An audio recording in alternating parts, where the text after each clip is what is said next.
US President has just arrived on a surprise visit, and the visit comes days before the Ukraine war enters its second year. Joe Biden will be visiting Poland tomorrow, that is Tuesday, and as we are being told, Volodymyr Zelensky are holding a bilateral meeting. The visuals on your screens are coming in from the capital city of Kyiv. About Ukrainians, about Americans, I think that is huge and so difficult period for societies, and what we have to do to stop the war, to have success in this war, to make Ukraine more stronger, and how to win this year. You're very welcome, Mr. President. Thank you so much. Well, thank you for having me. Presumptuous of me to say this, but I thought it was important that the President of the United States be here the day the attack began. Because as the President remember, I was warning the world that he was going to attack. I was certain of it. And I thought it was critical that there not be any doubt, none whatsoever, about U.S. support for Ukraine in their war against the brutal attack by Russia. You know, it's good to be back in Kyiv. I was telling the President, one of my newer staff members on the flight from Washington into Poland asked me how many times I'd been to Kyiv. And I had to stop and think, it's my 8th trip. And much has changed. Much of it bad with the invasion, but also the Ukrainian people have stepped up in a way that few people ever have in their own defense, and have apparently also embraced the notions of democracy. No longer discussions about whether or not certain privileged people have control.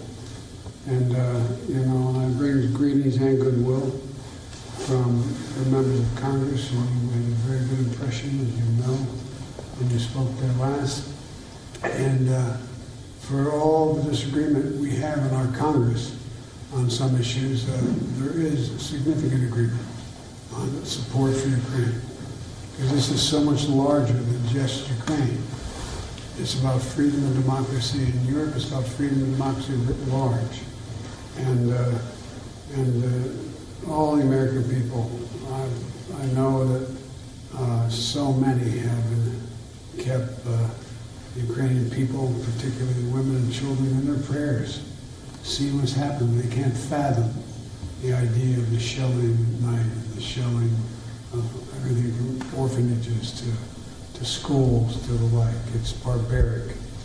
And I'm here to show our unwavering support for the nation's independence, their sovereignty, and territorial integrity. And today, I hope we're going to have a chance to discuss how the United States and our allies, by keeping constant contact with, and our partners, can most effectively support you and your cause, Mr. President. And I look forward to discussing all of this and then addressing the world with you afterwards. But again, the admiration for the people of Ukraine, ordinary, hard-working citizens who were never trained to be military. The way they stepped up is just, it's beyond heroic. And the whole world is looking, the whole world. Okay, we're walking out. Press, we're walking out. President Joe Biden and President Volodymyr Zelensky in Kyiv, wrapping up their in the front of press meeting, and right now they will be heading in to their closed-door meeting. Zelensky and the President of the United States of America, Joe Biden. Ladies and gentlemen, their excellencies, President of Ukraine Volodymyr Zelensky and President of the United States of America Joe Biden. Заява президента України. Statement by the President. Дуже дякую, шановний пане президенте, Mr. President, fellow ladies and gentlemen, journalists, and everyone in this room, the team of President Biden, I'm very happy to welcome you in Ukraine. It is a great honor for me and for all of us. We have just had negotiations with the President of the United States in the vis-a-vis format, and then we had a wide discussion with the involvement of our teams. These conversations brings us closer to the victory, and we hope that this year, the 2023, will become a year of victory. This unprovoked and criminal Russia's war against Ukraine and against the whole world and democratic world has to end with liberating the whole of Ukraine's territory from Russia's occupation and the solid guarantees of the long-term security for our country as well as the Europe and the whole world.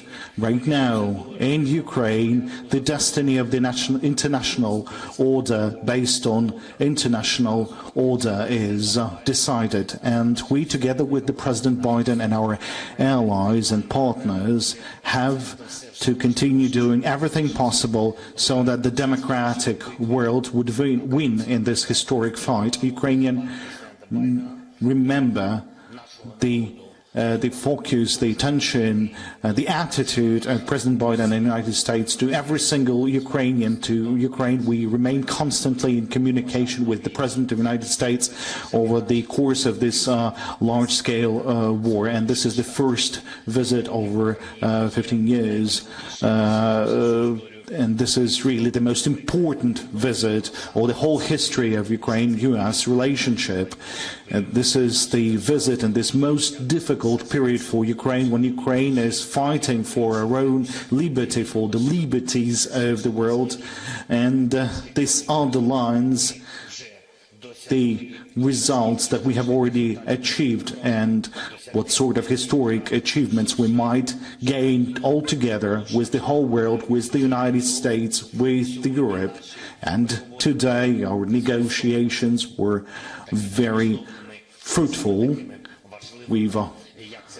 They were very important and crucial, and as has become traditional in relationship between our countries, I would like to extend words of gratitude personally to Mr. President Biden and to his team, to the Congress, to all the US people, and I thank you for this level of Ukraine-US cooperation. And this week will be marking 1 year of our fight against Russia's aggression. So it's very symbolic that we solidify our resilience through 2 meetings with the President of Ukraine, my visit in December and the visit of the Mr. President of the United States to Kyiv today. The results of this visit will surely be seen and will surely have a reflection on the battlefield and in liberating our territories. The decision of the United States on Abrams tanks for Ukraine has already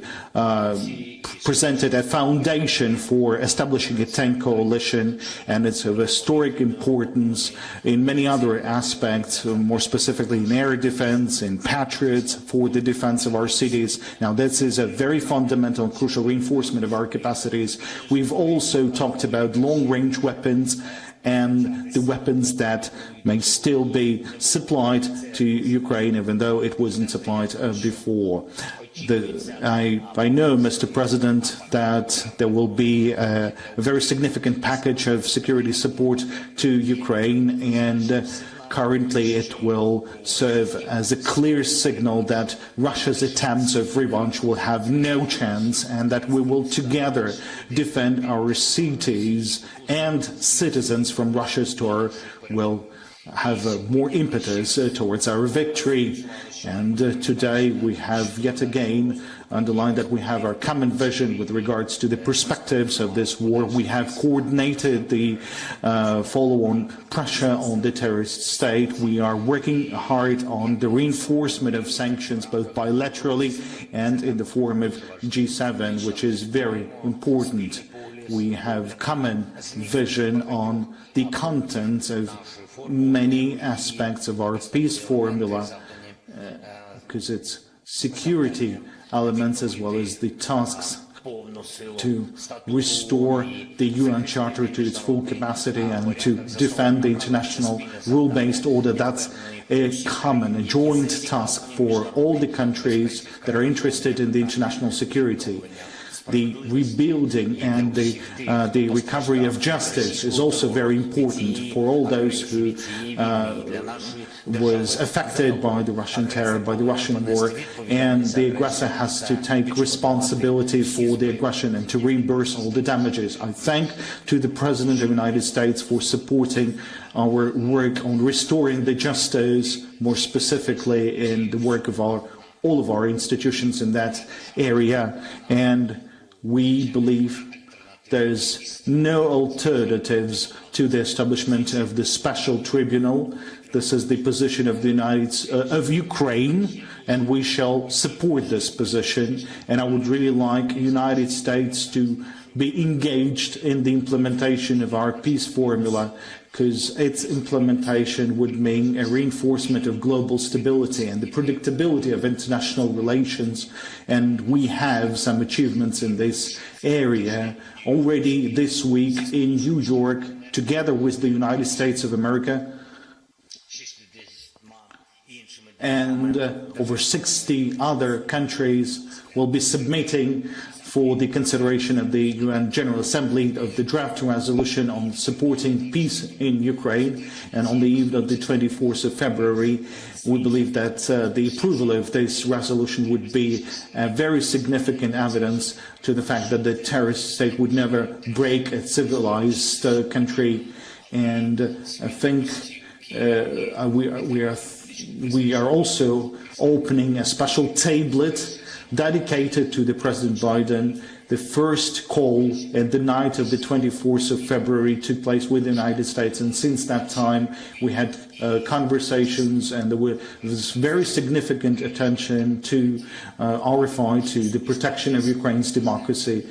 Besides, there's the personal contribution in President Biden in solidifying the liberty and democracy in the world. This will be remembered eternally, and Ukraine is grateful to you, Mr. President, to all the U.S. citizens, to all those who cherish freedom just as we cherish them. Glory to our warriors, glory to our allies, and glory to Ukraine. Of the United States of America. Thank you very much, Mr. President. You know, it was 1 year ago this week that we spoke on the telephone, Mr. President. It was very late at night in Washington, very early in the morning here in Kyiv. Russian planes were in the air and tanks were rolling across your border. You told me that you could hear the explosions in the background. I'll never forget that. And the world was about to change. I remember it vividly, because I asked you next, I asked you, what is there, Mr. President? What can I do for you? How can I be of help? And I don't know if you remember what you said to me, but you said, and I quote, "Gather the leaders of the world, ask them to support Ukraine. Gather the leaders of the world and ask them to support Ukraine." And you said that you didn't know when we'd be able to speak again. That dark night, 1 year ago, the world was literally at the time bracing for the fall of Kyiv.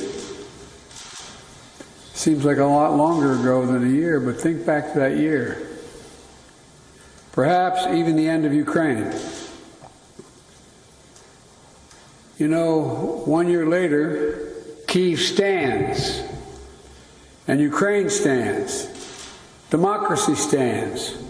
The Americas stands with you, and the world stands with you. Kyiv has captured a part of my heart, I must say.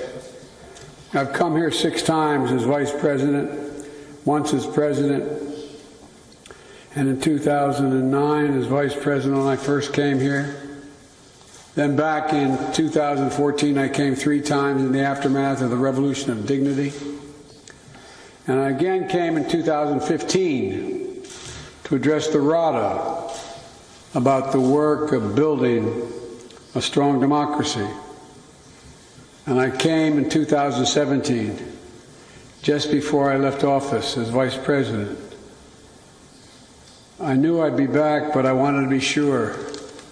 Even though the election were over, Barack and I were out of office, I decided to make one more trip before the next president was sworn in to Kyiv. So President Zelensky, you deeply honor me here in Kyiv with you today, to meet with your military, your intelligence folks, your diplomatic teams, community leaders who have stepped up and helped their country in their hour of need. It's astounding who stood up. Everybody. Everybody. Women, young children, trying to do something, just trying to do something. Pulling people out of apartments and being shelled and literally, I think, is war crimes. It's astounding. And the whole world sees it and looks at it. This is the largest land war in Europe in 3/4 of a century. And you're succeeding against all and every expectation except your own. We have every confidence that you're going to continue to prevail. You know, from the moment I first received an intelligence report in the fall, about a year ago, we were focused on determining how do we rally the rest of the world. How do I help you with the promise you asked me to make, to rally the world? Well, how do you succeed? How do you get a world to respond to a prosperous economy, a confident democracy, a secure and independent state, when United Americans of all political backgrounds decided that they would step up? American people know it matters. Unchecked aggression is a threat to all of us. We built a coalition of nations from the Atlantic to the Pacific, NATO in the Atlantic, Japan in the Pacific. I mean, across the world. The number of nations stood up, over 50. Help Ukraine defend itself with unprecedented military, economic, and humanitarian support. We united the leading economies of the world to impose unprecedented costs that are squeezing Russia's economic lifelines. Together, we've committed nearly 700 tanks and thousands of armored vehicles, 1,000 artillery systems, more than 2 million rounds of artillery ammunition, more than 50 advanced launch rocket systems, anti-ship and air defense systems, all defend Ukraine, and that doesn't count the other $500 million we're announcing with you today and tomorrow. That's going to be coming your way. And that's just the United States in this piece. And just today, that announcement includes artillery ammunition for HIMARS and howitzers, more javelins, anti-armor systems, air surveillance radars to help protect Ukrainian people from aerial bombardments. Later this week, we will announce additional sanctions against elites and companies that are trying to evade sanctions and backfill Russia's war machine. And thanks to bipartisan support in Congress, this week we are delivering billions in direct budgetary support. Billions in direct budgetary support, which the government can put to use immediately and help provide for basic services of citizens. The cost that Ukraine has had to bear has been extraordinarily high, and the sacrifices have been far too great. They've been met, but they've been far too great. We mourn alongside the families of those who've been lost to the brutal and unjust war. We know that there'll be very difficult days and weeks and years ahead. But Russia's aim was to wipe Ukraine off the map. Putin's war of conquest is failing. Russia's military has lost half its territory it once occupied. Young, talented Russians are fleeing by the tens of thousands, not wanting to come back to Russia. Not just fleeing from the military, fleeing from Russia itself, because they see no future in their country. Russia's economy is now a backwater, isolated and struggling. Putin thought Ukraine was weak and the West was divided. As you know, Mr. President, I said to you in the beginning, he's counting on us not sticking together. He was counting on the inability to keep NATO united. He was counting on us not to be able to bring in others on the side of Ukraine. He thought he could outlast us. I don't think he's thinking that right now. God knows what he's thinking, but I don't think he's thinking that. But he's just been plain wrong. Plain wrong. And 1 year later, the evidence is right here in this room. We stand here together. Mr. President, I'm delighted to be able to repay your visit to our country. In Washington, not long ago, you told the Congress, quote, "We have no fear, nor should anyone in the world have it," end of quote. You and all Ukrainians, Mr. President, remind the world every single day what the meaning of the word courage is. From all sectors of your economy, all walks of life. It's astounding. Astounding. You remind us that freedom is priceless. It's worth fighting for as long as it takes, and that's how long we're going to be with you, Mr. President, for as long as it takes. We'll do it. Thank you.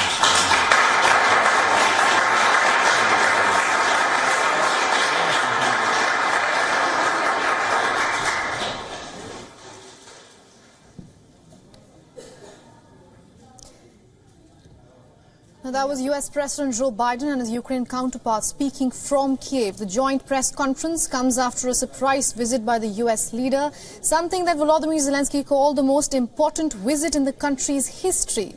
Biden also said that 1 year on, Ukraine stands and the world stands with it. Many experts award Kyiv's victory to the unrelenting support by its Western partners. Biden once again targeted Russia for its alleged war crimes and for upending innocent lives. He concluded his conversation with the famous "as long as it takes."